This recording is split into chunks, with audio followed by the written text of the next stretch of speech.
Okay, this is evolutionary explanation of aggression.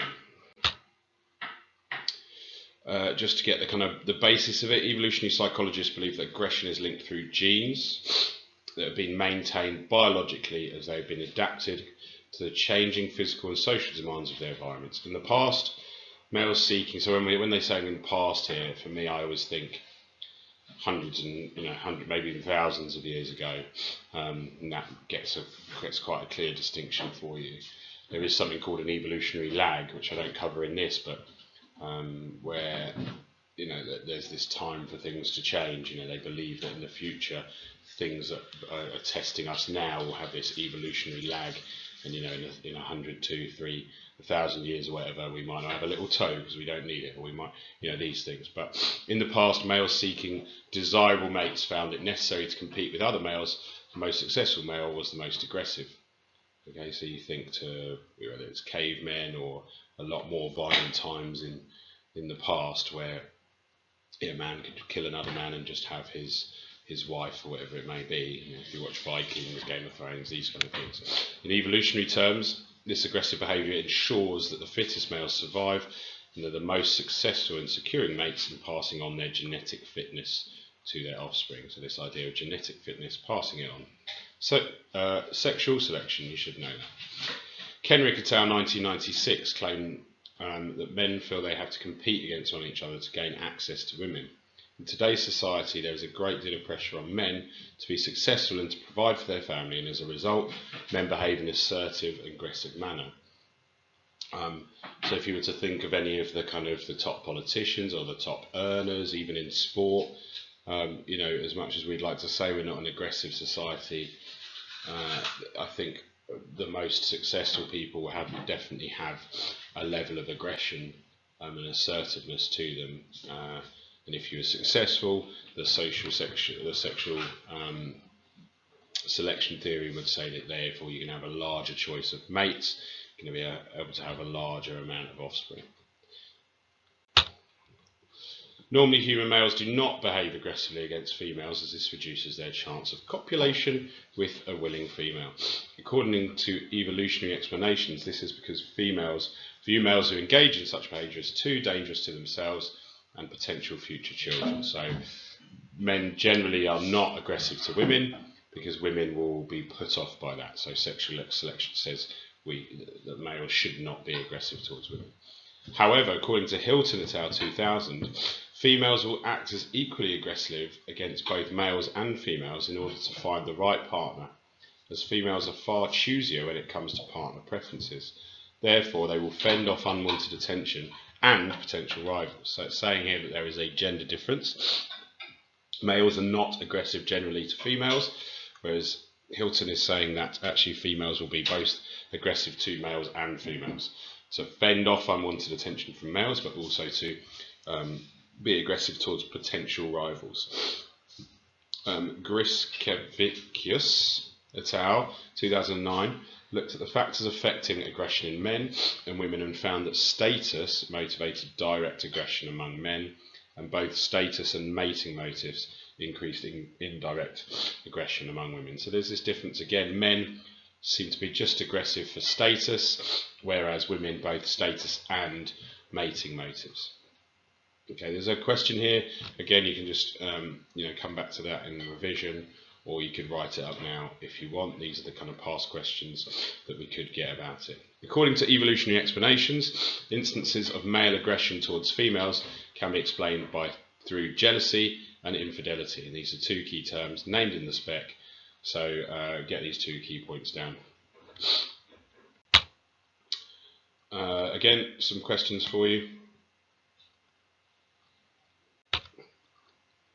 According to Buss et al. 1992, jealousy motivates aggressive behaviours that are aimed at countering the feelings of threat. So jealousy is the feeling of being threatened, okay, by somebody else, by another male, another female. That leads to this idea of jealousy. So what we're saying is jealousy exists as an evolutionary trait to try and help us. If we're jealous, then we're more likely to maybe get our partners to not cheat on you, to not do these things, so therefore gives you more chance of passing your genes on.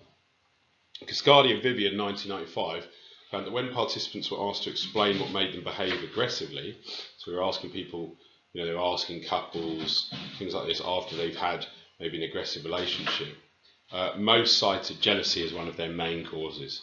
In addition, Buss et al. 2000 investigated the role of jealousy and aggression and found that women behave aggressively when they feel threatened by a more attractive rival. So everything, when you take it back to evolution, a more attractive rival, therefore they're going to get jealous, they're going to get aggressive to try and overcome this, so that their chance of mating, continuing that on, is going to continue. Whilst men behave aggressively towards other men they perceive as having more resources than them.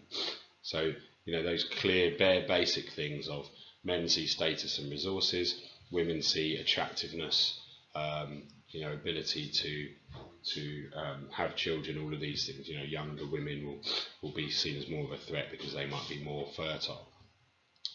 Loy et al. 2001 claims that jealousy in women is triggered by cues related to emotional connection or the presence of a younger and more attractive woman, which can result in both physical and verbal aggression towards the partner and the rival.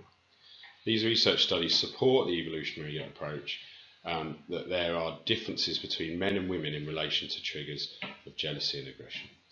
Good. For males, the trigger is fear of partner's sexual infidelity. So I think I'll cover it a bit further down, but a male has to know, or the reason why there will be jealousy is that they don't want a possible child that they're going to put resources, time, money into to not be their genetic offspring. So they're very aware of sexual infidelity, as this will lead to uncertainty in the paternity of the children. According to Archer 1996, male aggression can be viewed as sexual jealousy and possessiveness, which arises from paternal uncertainty. So paternal uncertainty is the possible evolutionary trigger, that will lead to aggression, and all the time thinking about how does the evolutionary explanation explain aggression. When a male is not sure if his child is his, he will become jealous, which leads to aggressive behaviour as he tries to find out the truth about the child's paternity. And I think in lesson we'll look at some of those things that we can do, but there's these things called mate retention strategies. Controlling money, controlling the phone, watching emails, making sure people are home at the certain times. All of these things, in theory, reduce the chance of infidelity and are seen as aggressive, possessive behaviours. In contrast, for women, their partner's sexual infidelity does not jeopardise paternal certainty.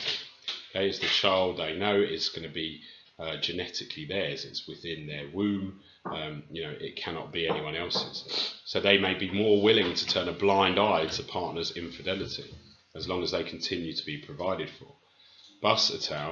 1996 claimed that if the partner begins to spend too much time and resources, so we're talking about a male here leaving, in the most blunt way, what it's saying is that women will allow men to cheat on them sexually, but not give them time and resources, because that's what the woman needs. So if the partner begins to spend too much time and resources on another relationship, then this will begin to jeopardise the family's chance of survival, and then that will lead to jealousy and aggression from the female. Hopefully that makes sense. They're both evolutionary ways of proving that aggression begins with this idea of continuing your genes and everything that goes with it.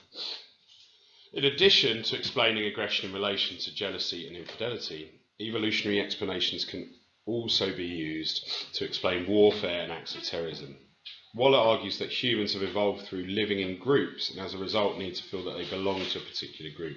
This leads to the development of the us and them mentality, which is likely to cause aggression and violence. Yet your group, your in-group, you have it in groups now, you as an us and them.